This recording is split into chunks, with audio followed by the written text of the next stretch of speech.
O's, TKOs, yeah. O's, TKOs, we got O's, TKOs, yeah. O's, TKOs, we got O's, TKOs, yeah. O's, TKOs. Bows and TKOs. We are live, episode 155, coming at you from the Valley. It's a beautiful Wednesday afternoon. We've had some monsoons and some storms, so I'm loving that.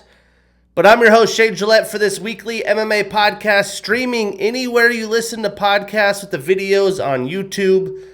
And we have one hell of a show today. We have a ton of fights that have been announced. We have some chat about the Ultimate Fighter that happened yesterday. We had a RAF event, the first overseas event in Georgia we'll chat about. Honestly, loaded RAF 11 event this weekend in Milwaukee. And then we also have PFL Austin on Saturday. And then, of course, your typical UFC action, UFC 329. And then we have UFC Oklahoma City that we will be previewing this weekend. And yeah, I mean, rocking my Angels stuff. We just had the All-Star weekend. Awesome comeback from behind victory from Jordan Walker, stealing it from the Philly faithful. And then Mike Trout making his first All-Star start since, I think, like 2019. So that was great to see.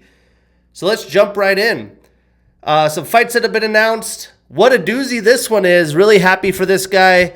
We got Phoenix local Ezra Elliott, undefeated 7-0 prospect, 26 years old, getting a call. Not too sure why they made this fight on such short notice, but he is taking the fight on like 4 days notice, taking on another undefeated prospect, 5-0, Cage Fury alum, 29-year-old Damian Anderson. So, yeah, awesome fight added to the card. We won't break it down once we get to the card because obviously there's not much to know about Damian Anderson.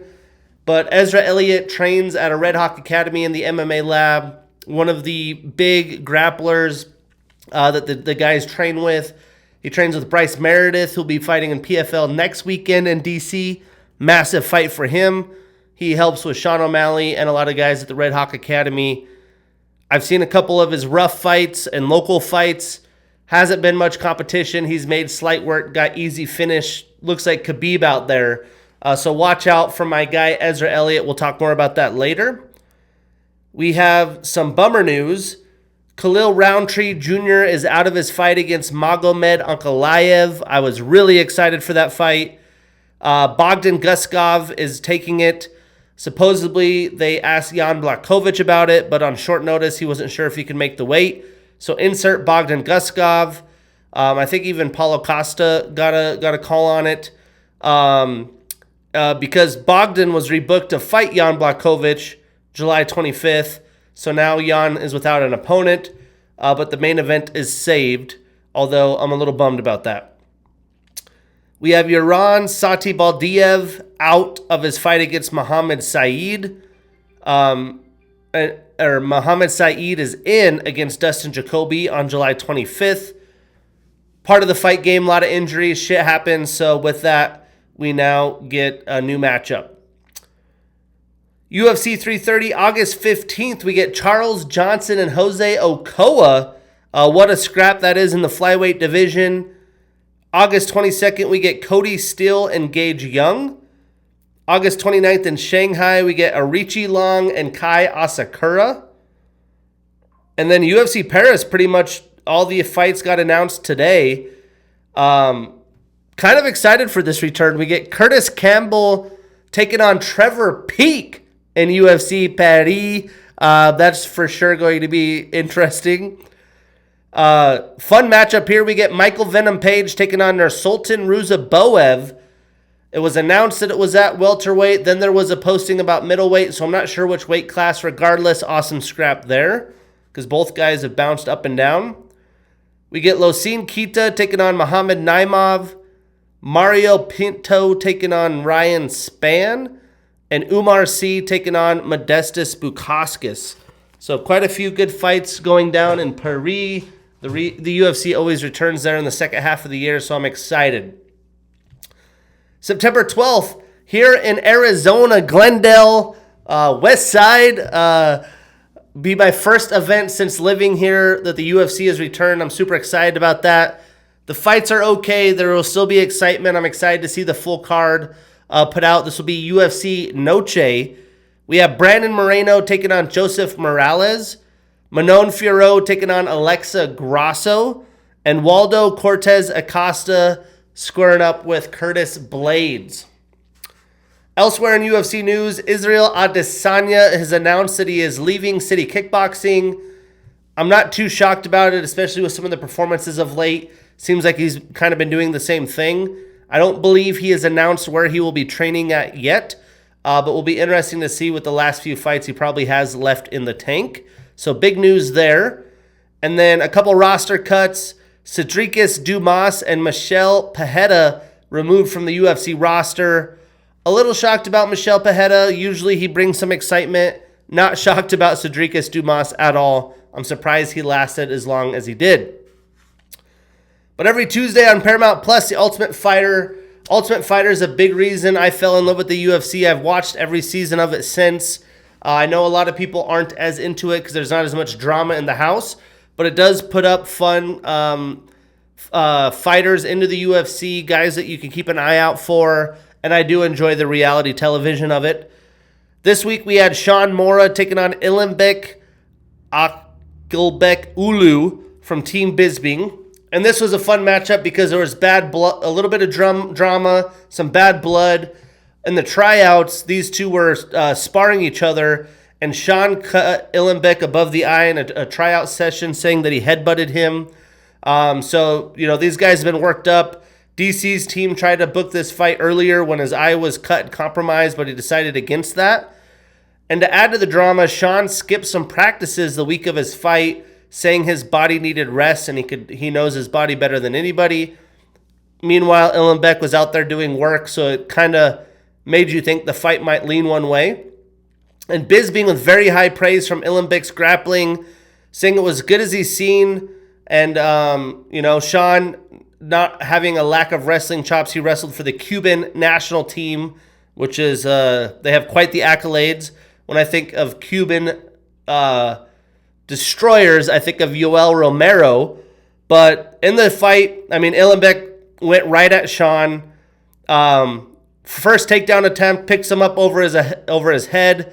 Sean ended up getting back up and got his own takedown, but Ilambek reversed him.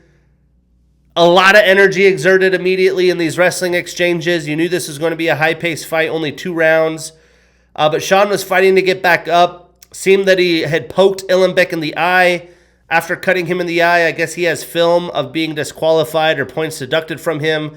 People are thinking he's a dirty fighter. The official didn't catch it, so no point was deducted.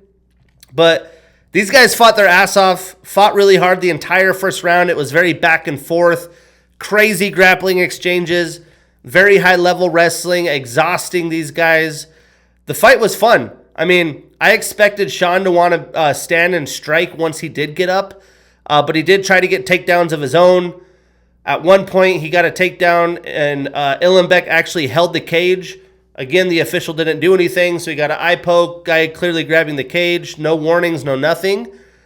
Sean actually ended up getting Ilambek's back at the end of the round, tried for a rear naked choke, but he had lost majority of the round fighting from bottom after the takedowns from Ilambek. So Ilambek up 1 round. And Ilambek seemed to be the fresher fighter starting round 2. They started with some fun striking exchanges, but Ilambek got another takedown early in the round, controlled majority of round 2. Sean did get in position. He had Ilambek down on all fours. He was in on a leg, kind of holding him there, landing some nice hammer fists at the very end of the round.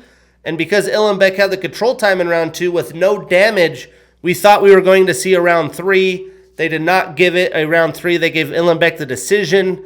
I did not agree with that. Dana White and many didn't seem to agree with that. So fun fight, a little bit of bad blood, mostly turned out into wrestling, but high-level fight. Next up, we get another strawweight quarterfinal Looks to be a little lopsided on the women's side of things, but we're getting ready to enter the semifinals of Tough here soon. But on Saturday early morning, we had RAF Georgia, and of course, Merab Dvalishvili headlining. And I didn't watch this live. I don't pay for Fox Nation.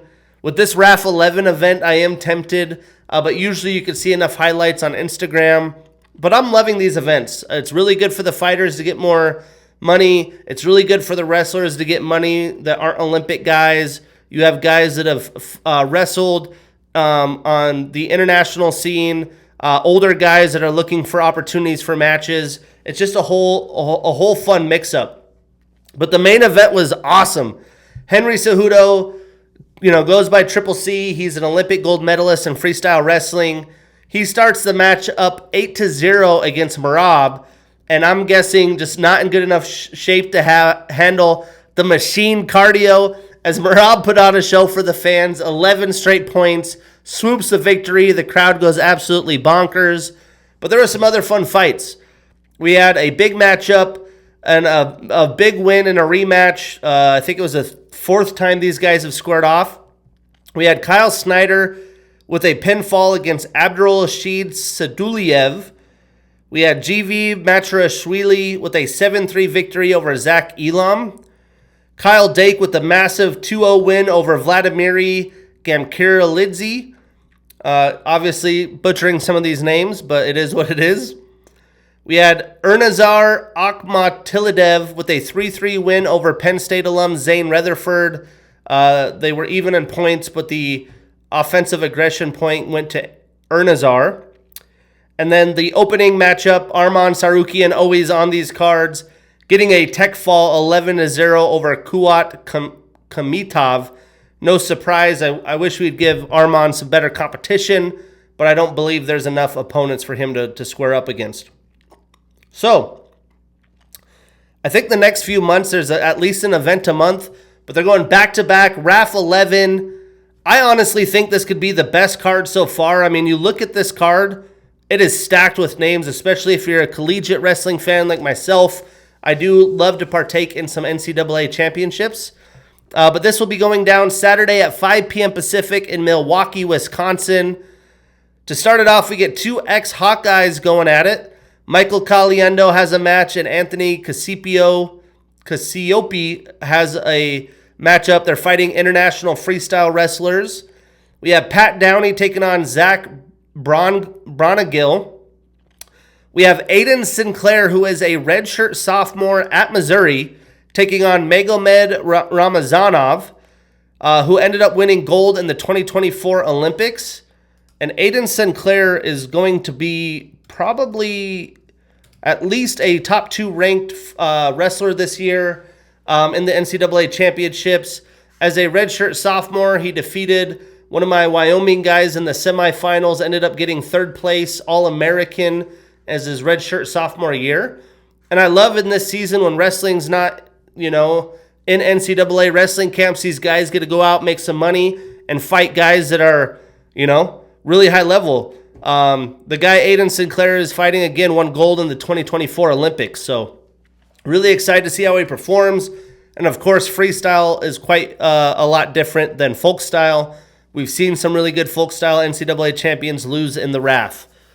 We have Trent Hidley, an NC State alum, taking on Magomedkhan Magomedov. He got bronze in the 24 Olympics. We have Ben Davino, another active NCAAer. He had his redshirt freshman year at Ohio State this year. Took second, losing to Jax Forrest, the freshman that stole the show from Oklahoma State. And he even beat Marcus Blaze from Penn State in the Big Ten championships and in the semifinals. He has taken on Arsen Harutiunian, who won gold at the under-23 championships and had bronze in the 25 world championships. So again, accolades for days on this card. Very, very intriguing matchups. We get Keegan O'Toole, a 2-time Missouri NCAA champion, fighting Christopher Minto, who got second at the NCAAs after losing to Levi Haynes from Penn State as a sophomore. So young blood still in the NCAAs, taking on a former NCAA champion. We have Clay Guida taking on Frankie Edgar for the OG UFC fans. At least that's an evenly contested fight. We have Ben Askren taking on Bilal Muhammad.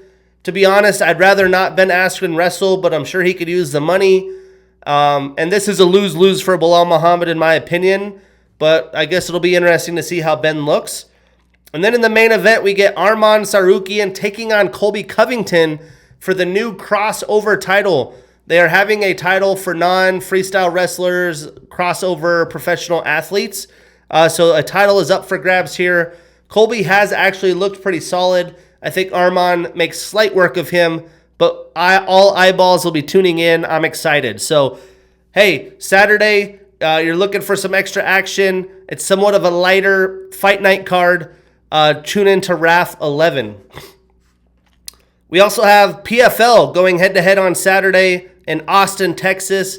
Prelims 2 p.m. ESPN Plus. Main card 5 p.m. on ESPN2. So if you have local cable networking, you will get the main card on ESPN2. Not a heavy loaded card. I think the next weekend's card in Washington, D.C., I have a little bit of biasy there, is much better. But we get the return of Johnny Eblin taking on Impa Kasaganai. I think Johnny handles Impa there. We get LFA alum Rafael Do Nascimento, who's 12-2, taking on Lewis McGrillen, who is 12-1. A guy named McGrillen, I just got to root for him. We get Colin Logren, ex-UFCer, taking on ex-UFCer Julio Arce. And then Jesus Pinedo taking on Levi Sal Mariquin Salazar. So plenty of mixed martial arts action on Saturday.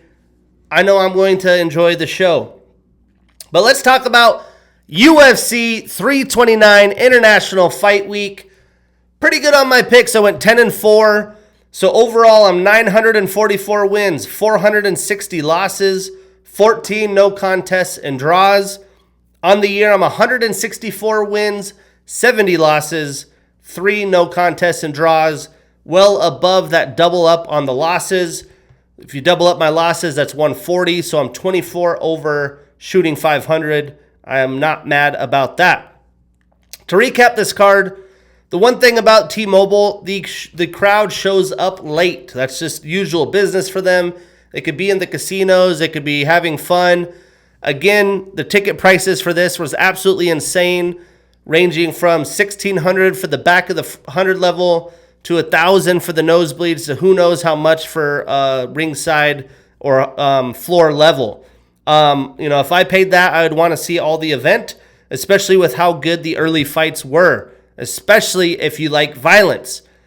I did think the energy was there for the main card. It got bonkers when Patty had his walkout, quick finish, the McGregor walkout. I was looking forward to just those two things alone, and they delivered. I do wish we saw Patty actually have his fight play out. But hey, major props to him. Biggest win of his UFC career. And then, of course, the Conor disaster happened. It didn't affect me as a hardcore MMA fan. I wasn't expecting a lot from Conor. To be honest, obviously it did affect the overall recap of this, but I am recapping it a 7 out of 10. It was a good night. We only had one fight we didn't break down. This was very short notice. We had Farid Basharat with the unanimous decision over John Garza. And how about John Garza coming into the UFC, fighting stiff competition? He looked game. He looked like he belonged, although Farid stays undefeated. So let's kick it off in the early prelims. We had Alessandro Costa with a round 2 submission via rear naked choke over Cody Durden. I had a feeling this was just going to be a bad matchup for Cody, and that's really what it turned out to be. I mean, Costa came out very aggressive, was heavy on the pressure with Cody for the first round, and Cody was doing his best just trying to stick and move, continue to circle, but Alessandro was able to cut off the cage enough, find his marks. He landed some big power shots, landed one at the end of the round that had Cody cut up and bleeding pretty bad above his eye. And then round 2, Alessandro got an easy takedown, made slight work of the veteran, got the rear naked choke fairly quickly. And Costa right now, 3 wins this year. He's a problem. He's going to be a tough out in the division. And at this point, Cody is really just trying to survive in the UFC. But awesome performance by Alessandro Costa. Statistically, Alessandro landed 25 total strikes, 21 of them significant. He had 2 submission attempts in 1 minute and 1 second of control time. And Cody landed 30 total strikes, 28 of them significant, while going 0 for 2 in takedown attempts. So Alessandro extends that winning streak to 3. He is 4-1 since 2024.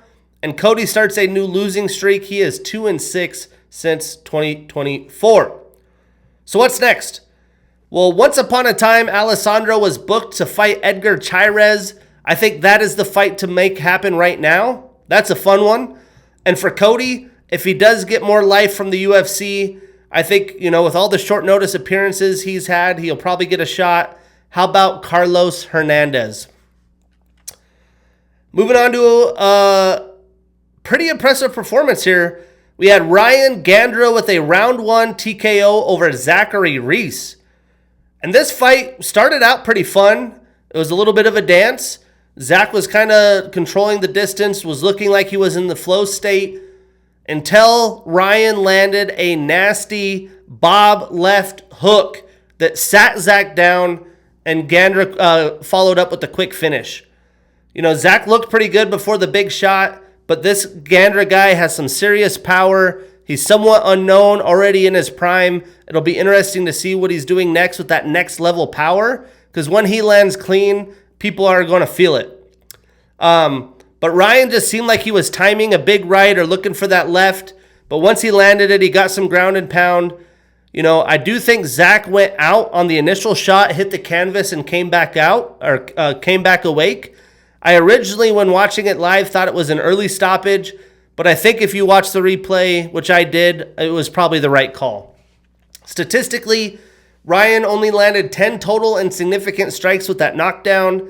Zachary landed 5 total and significant strikes. So Ryan extends that winning streak to 9, 3-0 in the UFC.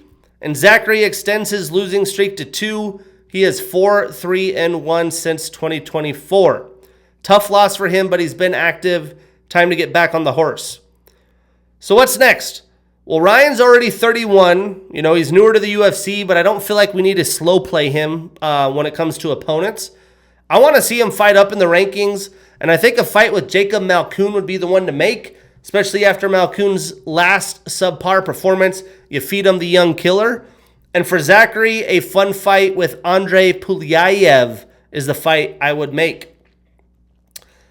Moving on, I took a dog chance here, and it didn't work out for me. A lot of these guys, just young bulls, heavy knockout power. And Damian Pinas put it on display with a round 1 knockout over kickboxing veteran Cesar Almeida. And much like the Gandra fight, this was going good for Cesar as he was controlling the pace, the space to start the fight. And he shockingly even got a takedown, which isn't obviously his strength. Well, after the takedown, Damian got separation, and he was just kind of standing in front of Cesar, flat-footed, no movement, no feints, getting picked at with Almeida's kickboxing until Pinas's power was on full display. He landed the straightest right on the nose, right on the button, put Cesar's lights out, and he didn't even need to follow it up. He stood over him with the hand. The official didn't call it. He landed 1 shot, but it was plenty over. At this point, Cesar came into the UFC a little bit later. A loss here against the young Pinas. I don't feel like he has a lot to be excited about. I'm interested to see how much longer he stays with the UFC.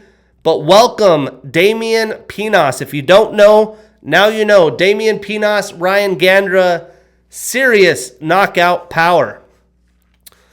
Statistically, Damian landed 28 total strikes, 25 of them significant. He got a knockdown, was 0 for 1 in takedown attempts. And Cesar landed 39 total strikes, 37 of them significant with the takedown. So Damian now extends his winning streak to 6. He is 3-0 in the UFC. And Cesar extends his losing streak to 2. He's an even 3-3 since 2024. So what's next? Well, Damian has called a shot against Baisinger Susarkayev, saying he acted like he didn't know who he was. I would love to see that fight. Two up-and-coming studs. Let's make it happen. And for Cesar, he could square up with Andre Petroski. Moving on, a fight I completely whiffed on. We got Wang Cong with a unanimous decision over Tracy Cortez. I mean, Wang dominated Tracy this entire fight. It seemed like Tracy was just kind of trying to fight to survive versus impose her will. The main reason was because Wang was destroying her leg as she tried to plod forward and close distance throughout the fight, and she clearly just outboxed her. Tracy tried to get to the fight to the canvas with many takedown attempts, but Cong was just overpowering her, outmuscling her, really outmuscling out of takedown positions without technique.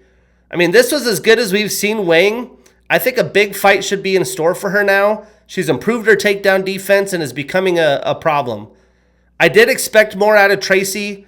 She moved her camp to Mexico, training at the PI, but she was outclassed here. Her striking was kind of exposed again, and it's just a brutal loss for Tracy.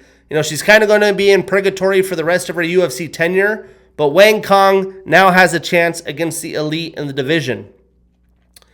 Statistically, Tracy landed 74 total strikes, 72 of them significant. She only had 1 takedown and 9 attempts. Again, Wang just kind of outmuscled her and outbodied her in those positions. But Wang landed 153 total strikes, 137 of them significant, so more than double the output with 1 minute and 22 seconds of control time.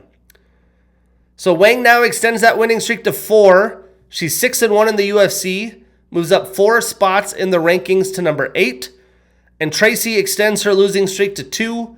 She's only 1-3 since 2024 and moves down 1 spot to number 9. I'm going to continue to use the media rankings because that's what they're using when they label the fighters on Fight Night. They have the AI rankings right now. I think they're kind of still testing that out, and they are quite different. But what's next for Wang? She called out Valentina Shevchenko. She wants the bullet for a title shot. But I'll tell you right now, that is not going to happen. I'd like to see her fight former champion Rose Namajunas. I think that would be a doozy. And for Tracy, how about Eduarda Mora? And that was just the early prelims. We got some fast finishes and a couple dominant performances. To kick off the prelims, we had Luke Riley with a round 1 TKO over Kai Kamaka III. I personally thought Kai was going to test Luke in this fight, and he did good at the start. He was countering off Luke's speed because Luke was a lot faster, landing nice leg kicks, calf kicks. Luke's lead leg was pretty battered up pretty early, but Luke's power and technique paid off. Luke obviously came in here confident with his striking. He is the first fighter to finish Kai since 2020, which is pretty damn impressive. Luke landed a bunch of shots after rocking Kai. He had him up against the cage. He was kind of trying to bob and weave. They called the fight, I think, a little too early. Kai was still in defensive mode, was still very much alert. So I wish they wouldn't have called it at the time they did. I don't know if it would have impacted the fight. Luke probably still would have got the finish. But hey, Luke at this point, he's still very young. He's going to level his game up. So watch out because he's only a young 27 years old. And for Kai, he's bounced from featherweight to lightweight. I'm not too sure what he does in this situation, but he may consider moving back up to lightweight after this loss. Getting finished. Plus, I'm sure at his age and his stature, the weight cut isn't getting easier. Statistically, Luke landed 43 total and significant strikes with the knockdown, and Kai only landed 23 total and significant. I'd say at least half of those leg kicks. But Luke stays undefeated. He extends his winning streak to 14, 3-0 in the UFC.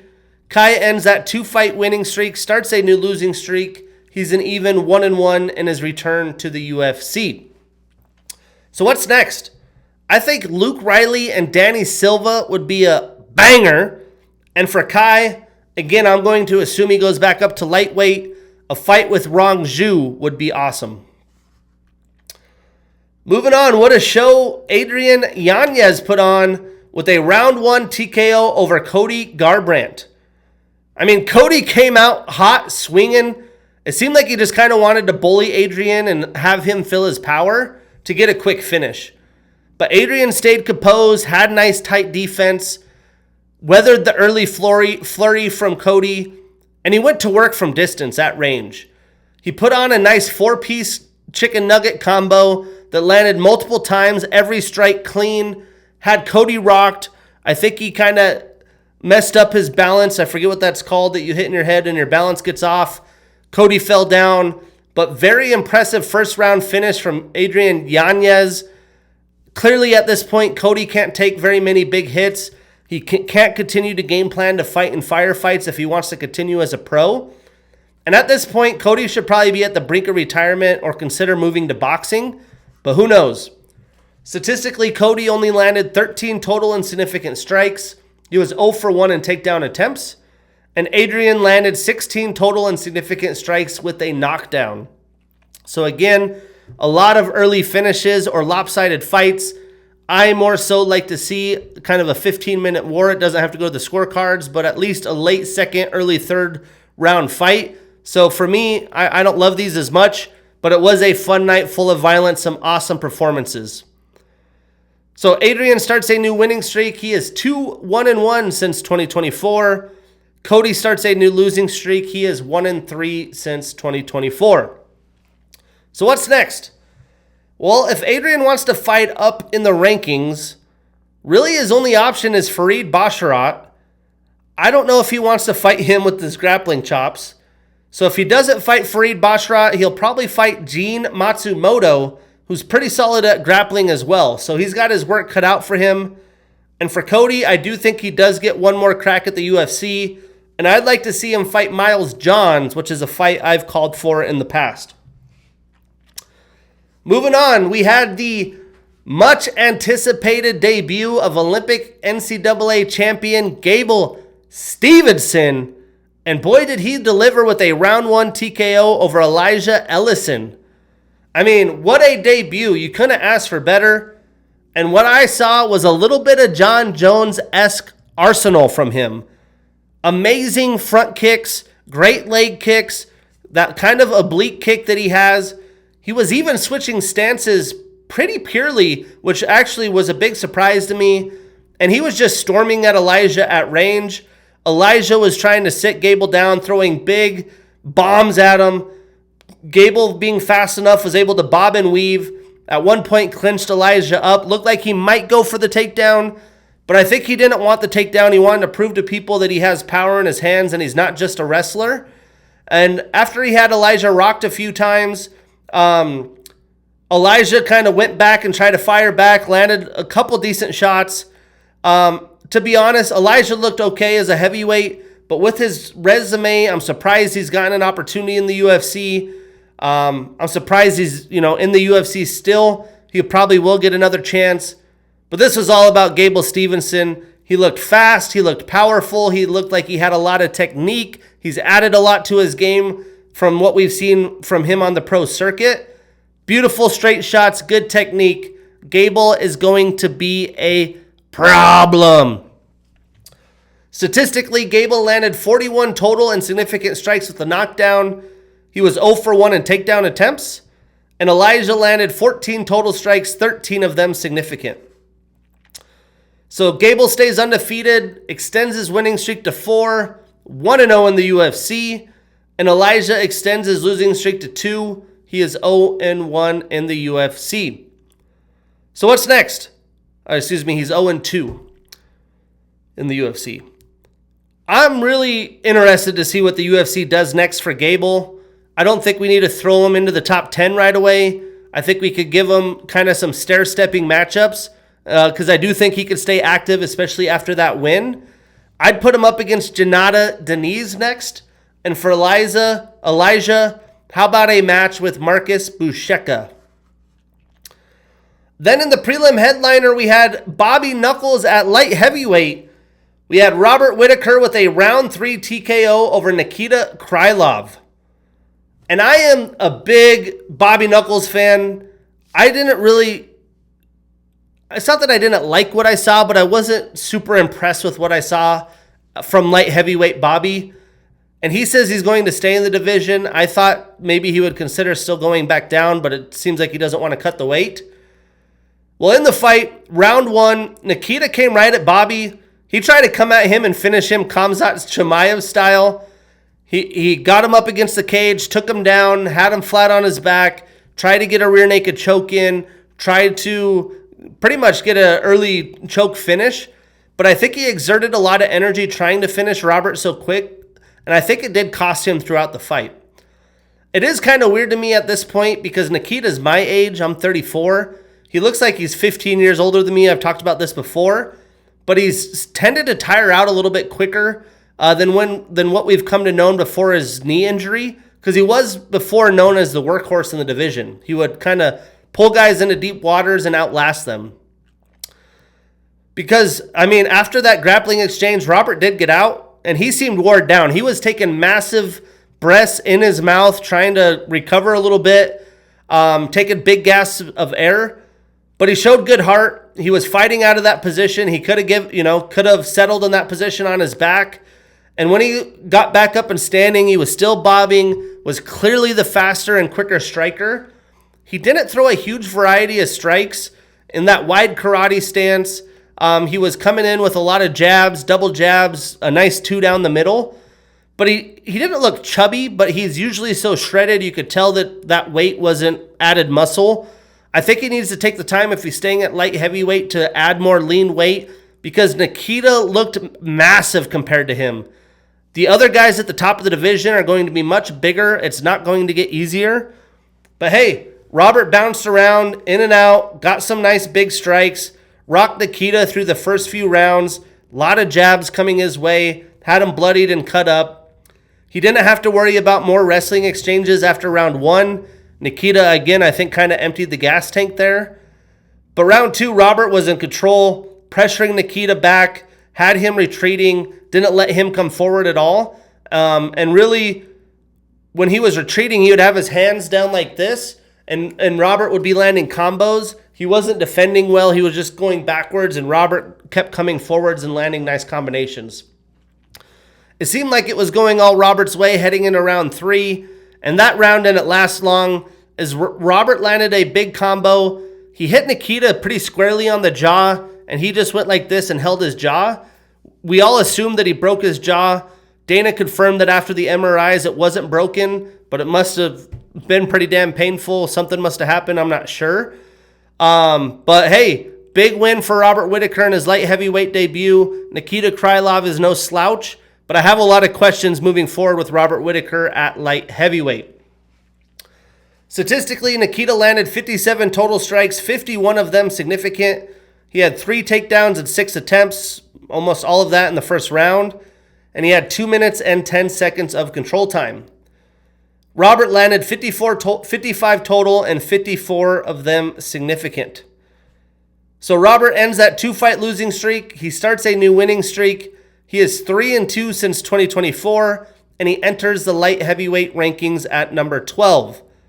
Nikita starts a new losing streak. He drops to 1-3 since 2025 and moves down 3 spots to number 15. So he's had 1 win since his knee injury. So where do they go next? I originally thought Robert should have been making a light heavyweight debut against a top 5 opponent. Now I'm kind of worried for that for him. I do think Robert and Dominic Reyes would probably be the most logical and most fun fight to make. I'm not sure if the timing will be right, because I think Robert should take time to add the weight appropriately, and Dominic's probably ready to fight. So if that's the case, I could see Volkan Ozdemir being another option, but he hasn't fought in over 8 months, so it's really going to depend on Robert and what he wants to do. And I didn't put one for Nikita. Let's do it. All right. So Nikita is number 15.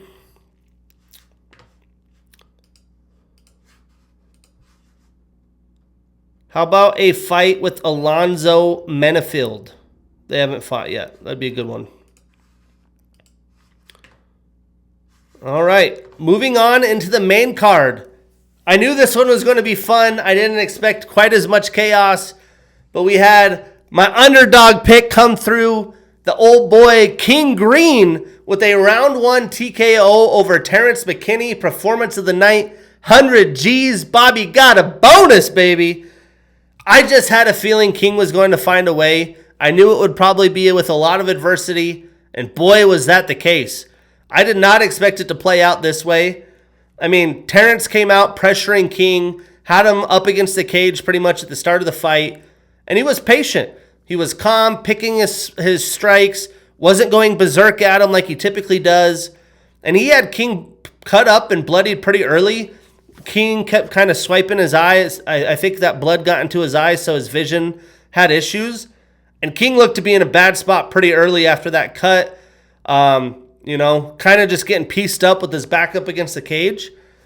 After about half of the round, Terrance got him a takedown, got his back, but kind of fell off to the side. They were super sweaty, lots of blood.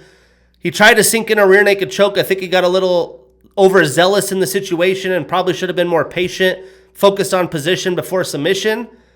But the story here for me is, King's about to turn 40 years old this fall. He was able to hang in there and fight out of it after 2 minutes on his back, after being beat up for the first 2 minutes. Once King got out, he landed a couple of body shots, a punch right here, a kick right here, and another punch. It looked to me that it had to have been on Terrance's liver, because after that second punch, with seconds remaining, like 6 seconds, he just did this and curled into a ball, and the official called it with 2 seconds left. McKinney didn't do much to defend. He just went straight down to the ball and stayed there. I'm not super opposed to the finish, but I would have loved to see them continue the fight with 2 seconds left. The next round would have probably been absolutely bonkers. Bobby Green, when Terrance had his back, was sitting there handing a phone booth so he wouldn't get choked and was talking shit like, "Come on, bitch. What you got, young blood? We got a minute left." Like, I love that about King Green. But hey, after the bad blood, after the trash talking, they put on a show. Apparently, they squashed their beef outside the arena after the fight. Terrance told King how bad his weight cut was. He was walking around at like 205 pounds before the fight. Obviously, a brutal weight cut down to 155. We clearly saw how bad it was. If you looked at him on the scale, he did not look healthy at all. If Terrance wants to have a career in the UFC, he needs to be better at maintaining his weight, or he needs to fight up, because this could get scary as he gets older. But hey, what a scene this fight was to start the main crowd, continued the violence. I was cheering on the old man. I was loving every second of it. Plus, King got to rock his custom shorts that he's been asking for. Now he is probably due a pretty massive lightweight opponent. Statistically, King landed 57 total strikes, 43 of them significant with a knockdown. Terrance landed 59 total, 45 of them significant with the takedown, and 2 minutes and 12 seconds of control time. So King extends his winning streak to 4. He's 5-2 since 2024, and Terrance starts a new losing streak. He is 3-3 since 2024. So what's next? I'd love to see a veteran showdown between King and Beneil Dariush. I do feel like he deserves to fight up in the rankings. And for Terrance, Matheus Camillo is the showdown we need. Then we had the fight of the night. I knew it was going to be. We had Raw Dog Brandon Royval with a round 3 submission via rear naked choke over Lonnie Kavanagh. Fight of the night, 100 G's for Brandon Royval. He is a bonus fight of the night, fight of the year machine, man. I mean, my God. I expected this fight to be awesome. It had fight of the night written all over it. I actually had to watch it back and enjoy it. That was so much fun.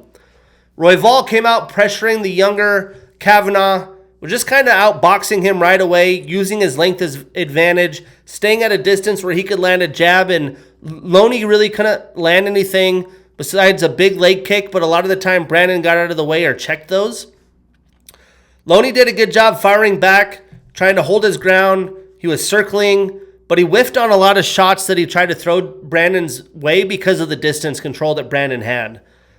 Brandon was a volume monster per usual. He even got a takedown with about a minute and a half left and pretty much had the perfect opening round. So pretty dominant round 1 by the veteran. But round 2 was starting to go the same way until Loney clipped him with a right, had him down bad. I think that he was like Zach Reese, where he was actually out, hit the canvas, woke up, and got back up immediately, got alert real quick.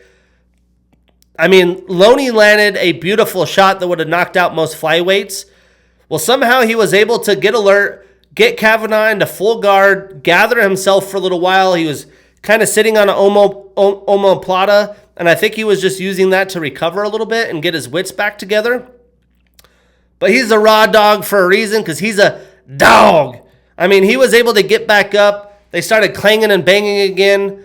Every time Kavanagh went to close distance, Royval had a shot in his face. He mixed in some takedown attempts, and when he was getting takedowns deep on a double, Loney would try to go for guillotines. He really didn't have anything very deep. It was more so trying to use that for reverse positions, but he didn't have any luck. When Brandon wanted to take down, he got it. That's very impressive. It turned out to be a close round 2. It probably could have gone either way. The pace and the volume these guys were throwing at was completely exhausting.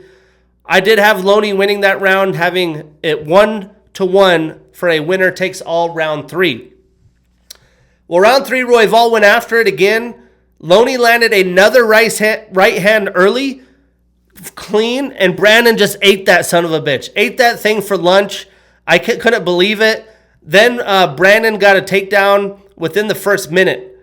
Brandon was going for some damage, had some nasty elbows that he landed with Kavanagh flat on his back, almost even sunk in an arm triangle. Kavanagh showed the dog in him, fought out of it. With how much sweat there was, it was hard for Brandon to lock it in. And eventually, Kavanagh, fighting off his back, gave up his back trying to get out. Brandon was all over him, synced in a nice body lock fairly quickly, and pretty much just went to work, got in the rear naked choke. Crazy fight, crazy pace, crazy heart by both men. What a fun one this was. This was really the highlight of the card for me. Statistically, Brandon landed 146 total strikes, 84 of them significant. He had 3 takedowns in 6 attempts, 2 submission attempts, and 4 minutes and 53 seconds of control time. Loney landed 63 total strikes, 56 of them significant. He had 1 takedown and 2 attempts, a submission attempt, a knockdown, and 2 minutes and 9 seconds of control time. So Brandon ends his 2-fight losing streak. He starts a new winning streak. He's 3-2 since 2024. He moves up 1 spot in the rankings to number 3. And Loney starts a new losing streak. He is 4-2 in the UFC. He stays at number 6 in the rankings. So what's next? I mean, obviously Brandon has cemented himself at the top of the division. I want to see Brandon and Kyoji Horiguchi. I think Kyoji Horiguchi and Manel Kopp should fight. I think Manel Kopp is going to try and wait for the title shot. So I do think the next fight for Brandon will be Horiguchi. Stylistically, another fight of the year contender on our hands. And for Yoni, how about a showdown with Amir Albazi? Moving on, we had Mario Bautista with unanimous decision victory over Cory Sandhagen. So this is a fight I got wrong. Major props to the MMA Lab alum here in Phoenix. Because Cory started this fight very well. He was landing some big shots in space. He was defending Mario's takedowns over and over. Even the first one, Mario had a deep body lock, got him up against the cage. Sandhagen was able to kind of whirly his way out of there. But Sandhagen, his movement's beautiful. He was switching stances. He had beautiful combinations working. But Mario was holding his ground. He stayed active, keeping strikes in Cory's face as they were in the middle of the octagon. And he eventually got a takedown with 15 seconds left in the round. What a bummer this turned out to be. He had Cory in a Suluev stretch and then put him in a knee bar. And it seems like he pretty much tore Cory's hamstring in round 1. Originally, I thought he blew out his knee. At first watch, I personally thought Cory won round 1, but it was razor close. I guess with that submission attempt at the end of the round, you could give it to Mario. I'm not opposed either way. It was literally a coin flip toss-up. Round 2, Cory was somehow able to come forward and keep his offense going with a torn hamstring. I don't think many guys are going to be able to keep going in that fight. Obviously, we saw what happened with Conor. But I figured Mario would come out attacking the leg viciously and look for takedowns immediately. And he did target the leg and mix in takedowns, but he wasn't super aggressive doing that. He respects the technique and power that Cory has. Because Sandhagen obviously was compromised. He wasn't moving as swiftly, which definitely affects his striking. But Mario wasn't as aggressive as he could have been, in my opinion. But Cory defended takedowns in the second half, which is crazy on a torn hamstring. Mario was definitely, I think, trying to recover and gain some cardio for the final round. Round 2 as well, very close. It could have gone either way. I did give Cory the slight edge with a couple big shots that he landed. So I personally had it 1-1 going into round 3. Well, round 3 was all Mario. He sat Cory down early. I think a lot of that doing that Cory can't, you take a big shot, torn hamstring, you're not able to hold yourself up. But he landed the big shot. Mario was all over him, getting multiple takedowns, and just kind of rode out his way to victory. But Cory is going to be out for some time. It's a bummer at this stage in his career, in the middle of his prime. He's had to sit and wait for opponents a lot of his career. He's probably missing out some opportunities on some big-time fights. But huge win for Mario. I mean, this guy outworks everybody. That's why he's here. He busts his ass.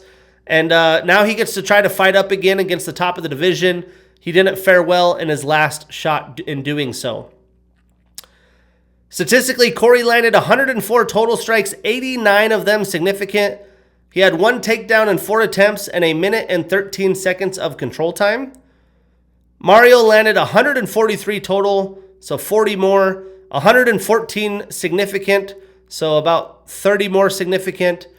He had 8 takedowns and 20 attempts.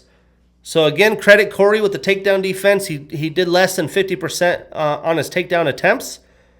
Mario also had 3 submission attempts, a knockdown, and 3 minutes and 21 seconds of control time.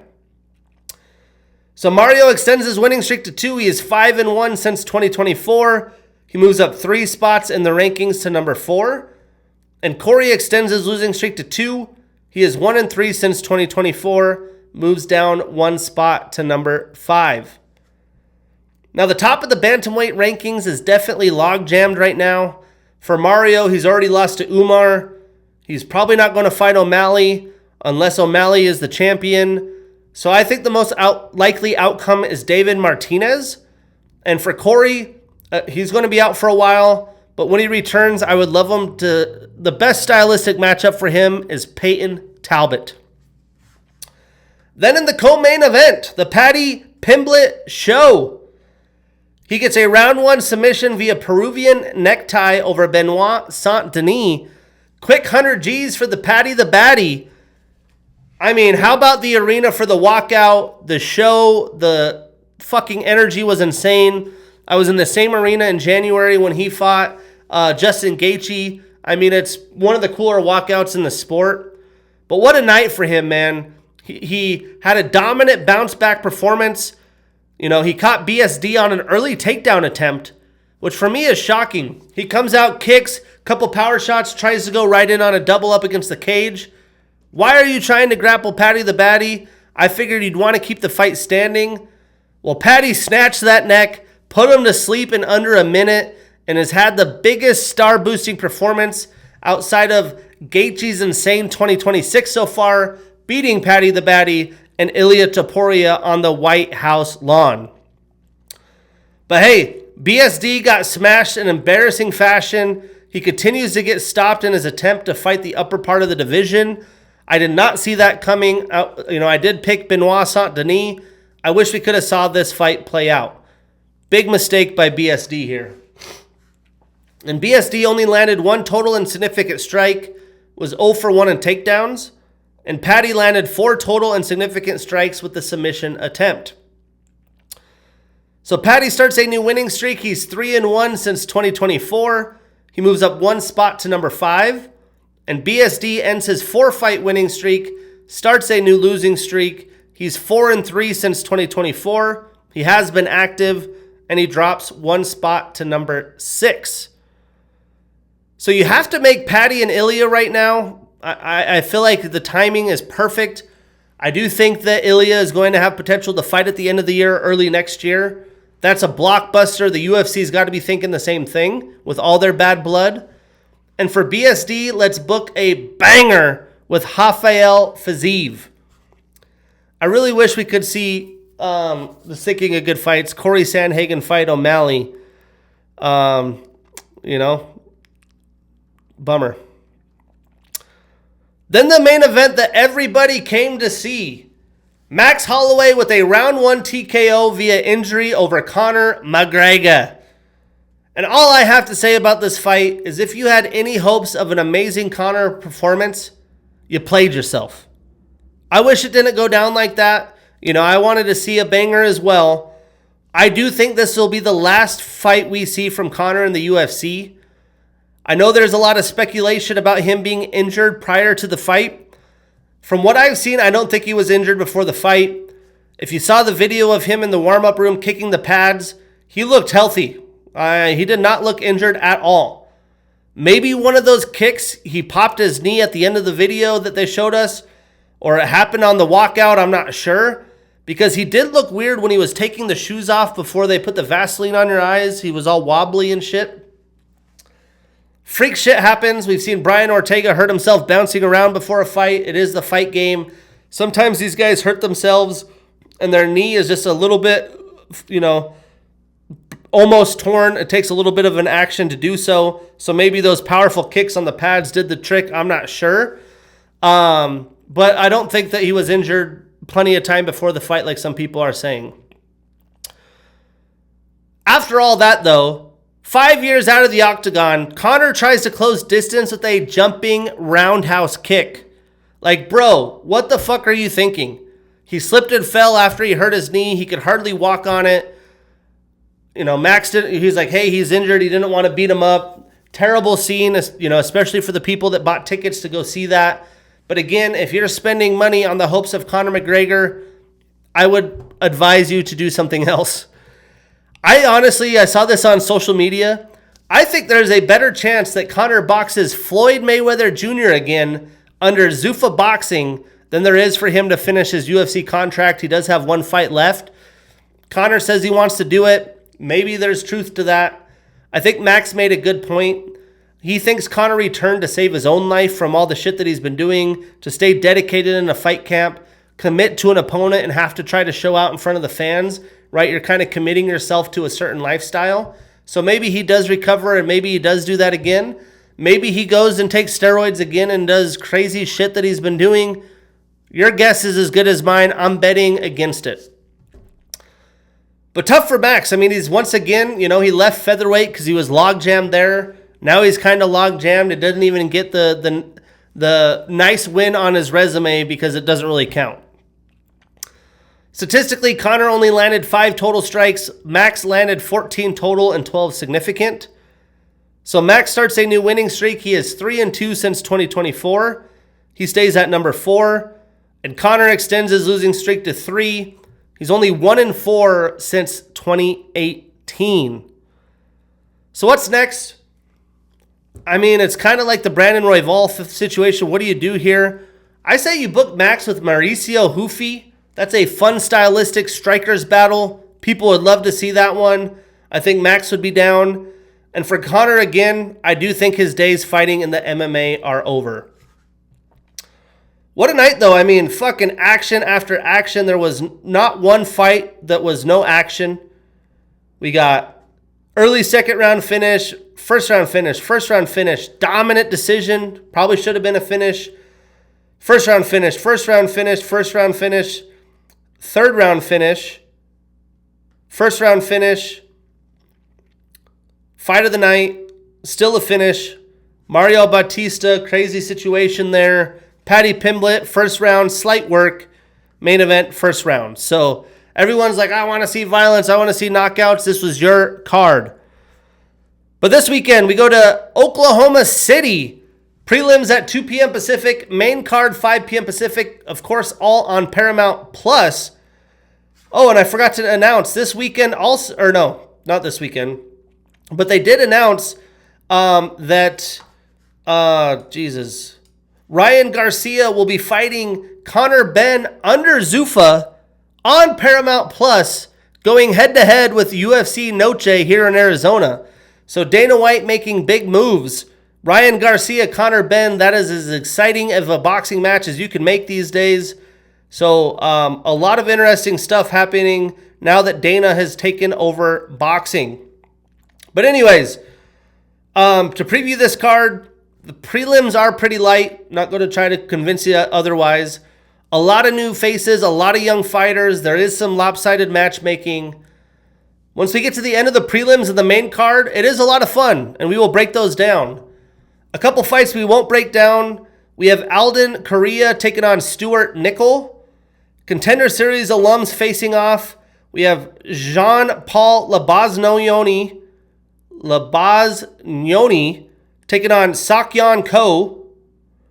We have Damian Anderson, the 5-0 fighter, and Ezra Elliott, 7-0, as I mentioned, 4 days notice opening the card. But let's kick it off with one prelim fight.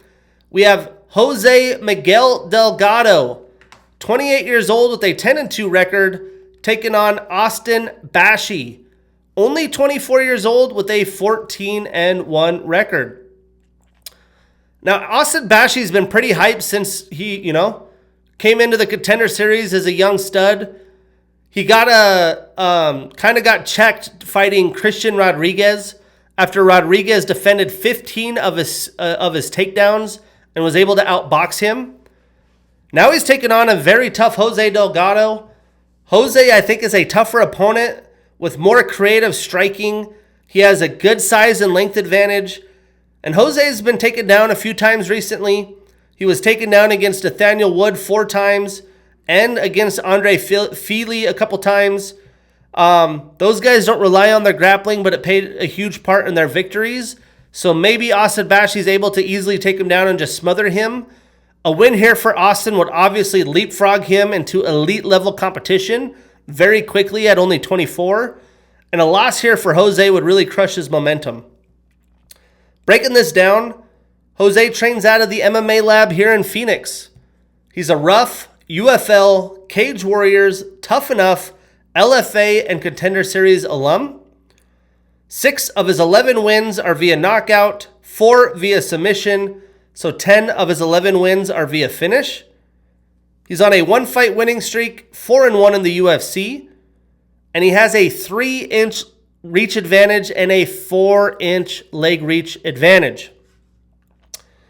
Now, Austin has a wrestling style. He's a Contender Series alum.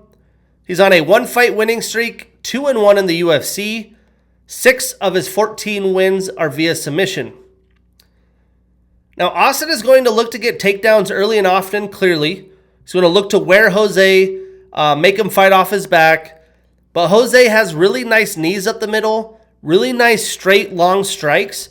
So he's going to have to bring a fair share of kicks as well to mix it up. Keep that jab out in front to keep Austin off of him and make him rethink about charging in and trying to close distance. Of course, I wouldn't be shocked if Austin didn't come right at Jose at the start of the fight. I'm sure Jose is going to be prepared to try to defend those takedowns, maybe get a nice knee up the middle or a knockout shot with him coming in. I do think Austin gets his fair share of takedowns in this fight. I do think it'll be hard for him to keep Jose down with his length. When the fight is standing, especially if it goes later in the fight and Jose is defending takedowns well, I do think Delgado will piece up the young Bashi. The odds have it pretty much a coin flip fight, but I'm taking Jose Delgado. I am putting him on that parlay. We marking that ish down, and we getting that bread. A lot of striker versus grappler, but a lot of taller versus shorter fighters. I'm leaning towards the length with the more experienced strikers here. Moving on to the main card, we have Tommy Gun McMillan, 28 years old with a 10-0 record, taking on Alberto the Promise Montez, 32 years old with a 12-1 record. We've been talking about a lot of the MMA lab guys. We had Mario Bautista. We have Jose Delgado. We have Tommy Gunn McMillan. Tommy was actually originally booked against Austin Bashi. Eventually, there will probably be a bad blood matchup there. But watch out for this one. This is another banger between two UFC newcomers. This is the kind of clash of styles showdown that people love to see. You know, Alberto is coming off of 6 submission victories in a row, getting chokes, Darce chokes, Anaconda chokes, especially because his opponents are coming in aggressive with his wrestling. He's catching them like Paddy Pimblett did BSD. Now, Tommy's well-rounded. He can look to wrestle, but he never does in his pro career. He looks to clang and bang. He wants to dig deeper than his opponents, bring them into deep waters because he's a dog. If you've seen him fight, you know what I'm talking about. Tommy has also defended takedowns very well against other promising young fighters, with the likes of David Magoyan, who he fought in his Contender Series debut. Tommy honestly has had some of the more exciting fights already. When it comes to pure chaos, this one has it written all over it. Now, Tommy trains at a Red Hawk Academy. He has a wrestling style, surprisingly. He's a Rough and Contender Series alum. He's undefeated on a 10-fight winning streak, 2-0 in the UFC. 5 of his 10 wins are via submission, 4 via knockout, so 9 of his 10 wins via finish. And he does have a 5-inch reach and a 5.5-inch leg reach advantage. Now, Alberto trains out of the Goat Shed Academy.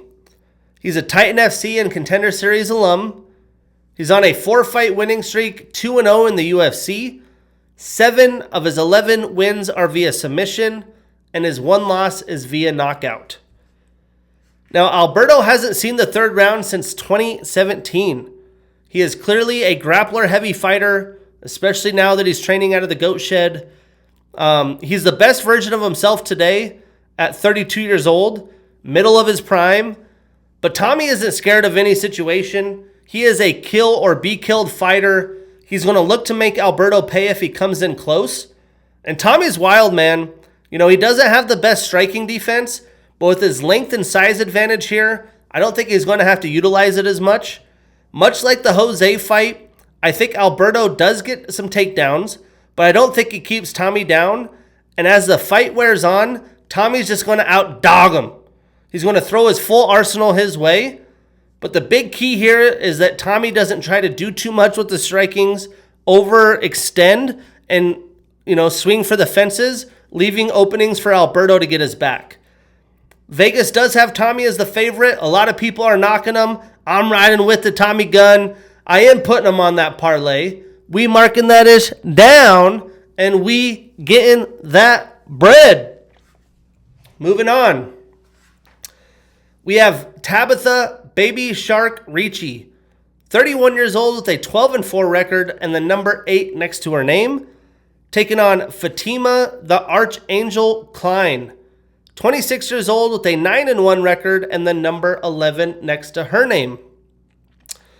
Now, this is an interesting fight because Fatima is a powerful striker that hasn't been tested. And when she lost in her UFC debut against Jazz Davicius, she was taken down and controlled. Tabitha is a very quick fighter. She's kind of speedy. She can get takedowns, but I'm not confident she's going to be able to hold the younger and longer Klein down. She doesn't have that grappling control like Jazz Davicius does. Tabitha has struggled against strikers that come forward and just bully their opponents. Kind of like Wang Kong did Tracy Cortez. I think that's exactly what Fatima is going to do in this fight. Breaking it down, Tabitha has a black belt in BJJ and judo. She's an LFA alum. She's on a 1-fight losing streak and is 3-2 since 2024. Fatima is an Invicta and Cage Fury alum. She was a 2-divisional champ. She's on a 3-fight winning streak, 3-1 in the UFC. 4 of her 9 wins are via knockout, and she has a 6-inch reach advantage. Now, there are a lot of long reach advantage on this card, like I spoke about earlier. I think that's going to be a big problem for Tabitha in this fight. I don't think she could just hop in and out, move in and out, and land the kicks like she normally does, Because when she's going to be in the kicking distance, I think Fatima is going to have that jab working and have power shots coming her way. But she does have a lot of movement and speed she could try to utilize. Fatima is so long with her power, she can't play with her in close. And I don't know if she's going to be able to come close enough to get takedowns or get those high kicks going. She's going to have to rely on her grappling here. And I think Fatima's just going to stalk her down, cut the cage off, make her pay when she tries to close distance, or just walk through her. A lot of the time Ricci comes in to throw his combos, it's like 4 to 6 strike combos. But when she does it, she comes in and kind of stands straight up with her head straight on a line. What I mean by that is if you're coming in with the combos, the girl could counter with a big right or left hook, and your head's on that straight center line. She's not like coming in and, she's coming in over the top because she's so short and so fast. That's how she closes distance. I think that's going to leave a lot of openings for Klein. And I don't think Tabitha has enough power to force Klein off of her and force her back. For that reason, I'm taking Fatima Klein. We are putting her on that parlay. We marking that ish down, and we getting that bread. Moving on. We got Chase the Dream Hooper. 26 years old with a 16-5-1 record. Taking on Mitch the Fight Stalker Ramirez. 33 years old with an 8-3 record. Now, Mitch has had a tough go in his Contender Series fight and in his UFC tenure, but he has faced some tough competition. I feel like Chase is finally growing into a well-rounded fighter and into his man body. People have been hard on him after his last performance, but he's worked a lot on his striking, and I do think he'll showcase his full arsenal in this fight. Breaking it down, Chase has a black belt in BJJ. He's a Contender Series, Cage Fury, Island Fight, and Titan FC alum. He's on a 2-fight losing streak, 3-2 since 2024. 8 of his 16 wins are via submission. 3 of his 5 losses are via knockout. He does have a 3-inch reach advantage. Now, Mitch trains out of Syndicate MMA. He's an LFA Tough Enough alum and Dana White Contender Series alum. He's on a 2-fight losing streak, 0-3 in the UFC. 5 of his 8 wins are via knockout. All 3 of his losses are also via knockout. So to knock out or be knocked out. Now, I think Chase tests out his striking. You work so hard in the gym, you got to see how it does. He's going to use his length and kicks. And I think he's going to come in with a similar game plan that Thiago Moises did when he got a leg kick TKO versus Ramirez last year. Mitch clearly has some good power. He's in the middle of his prime. He kind of has his back up against the wall right now. So I do think this is a must-win fight for him, and I do think he goes for it. Chase is going to try to stay at distance, and if Ramirez gets too confident, he will look to take him down. If it does go to the canvas, I think Chase dominates. I wouldn't be surprised if it was a finish either way, but I do think Chase shuts the doubters down with this fight. For that reason, I'm taking Chase Hooper. We are putting him on that parlay. We marking that ish down, and we getting that bread. Moving on into the co-main event, we have Christian CLD Leroy Duncan, 30 years old with a 14-2 record, taking on Jared the Killa Gorilla Cannonier, 42 years old with an 18-9 record and the number 11 next to his name.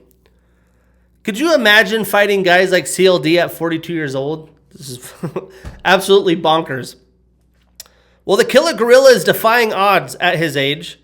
He was in a terrible blunder of a fight against Michael Venom Page in 2025, but he did outlast a very dangerous fighter in Gregory Rodriguez and ended up getting a finish.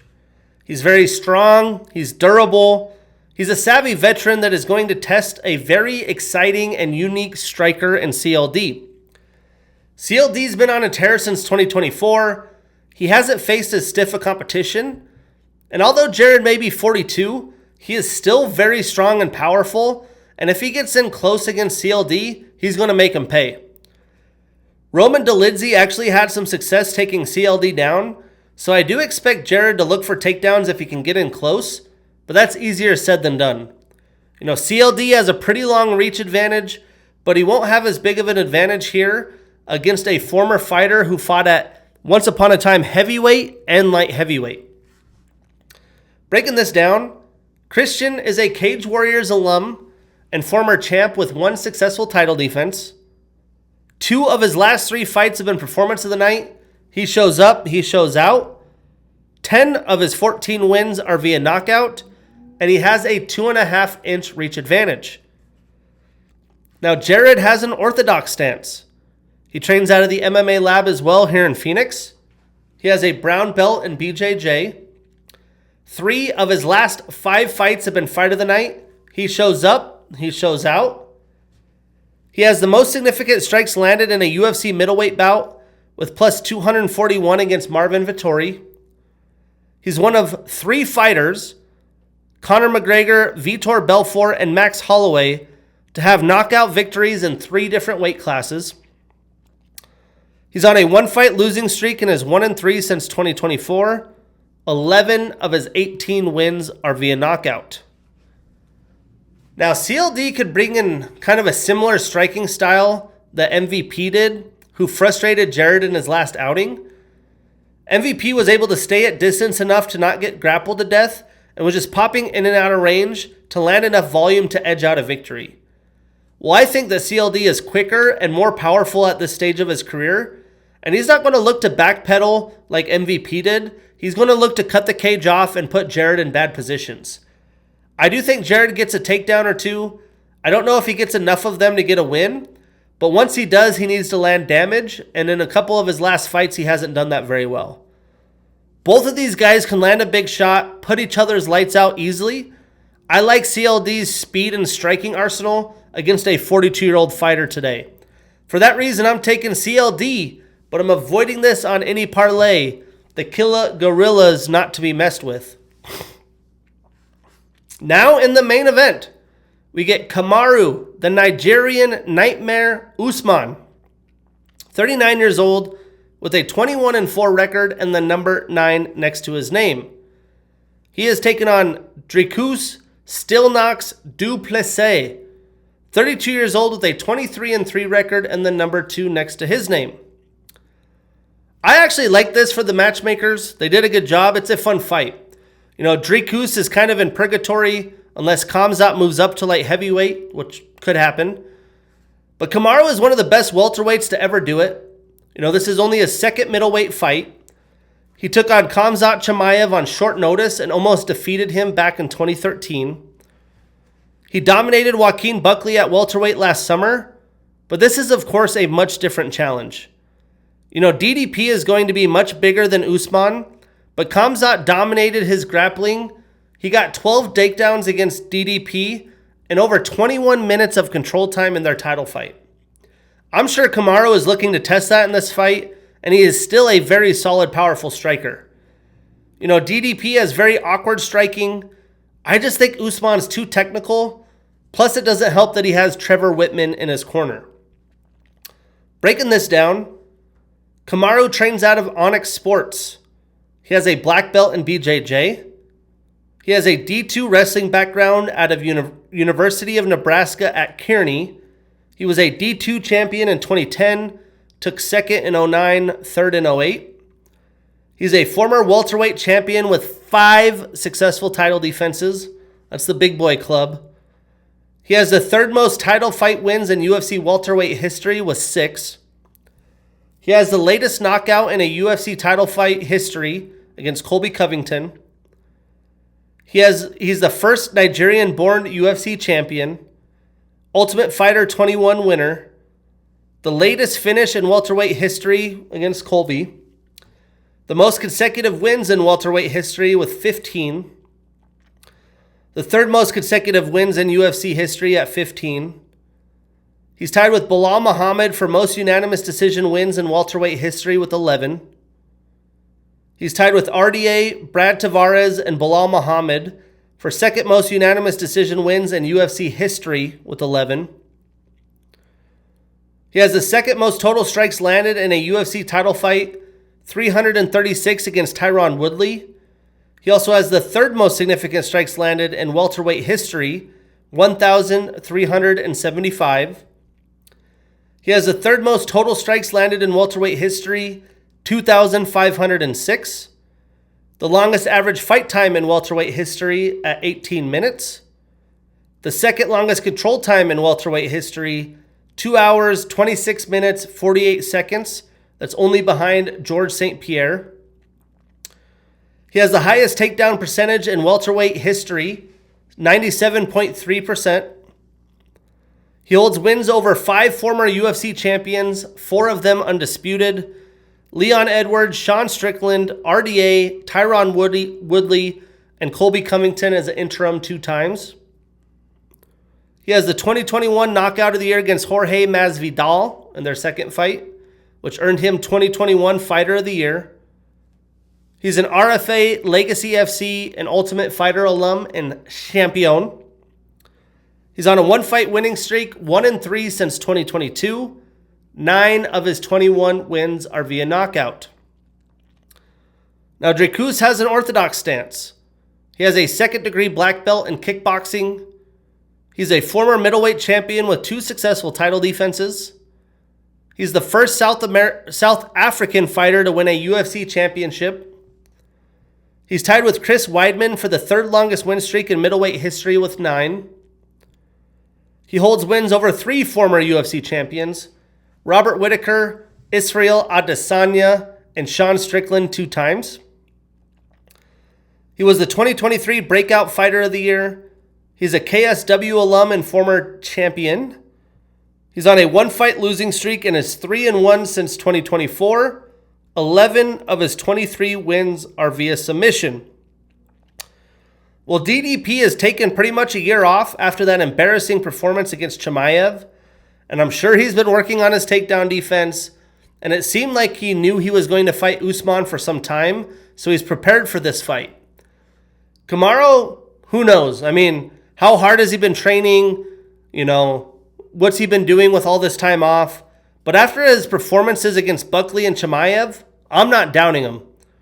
I think he knows at his age he can only fight once a year, and he's just wanting the biggest fights he can get. I think this is a good fight stylistically for him. He's a great 5-round fighter. He's well-rounded, has great technique, striking, and wrestling. Everything DDP, it's not traditional. It's not in the textbooks.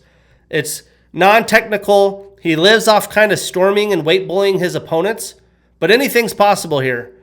I think Usman has one more big-time performance left in him. For that reason, I'm taking the underdog. The dog's coming to eat. I'm taking the Nigerian Nightmare at plus 200 or greater odds. I am putting him on that parlay. We marking that ish down, and we getting that bread. This is going to be a fun one, though. And that sets us up for a return next weekend to Yas Island.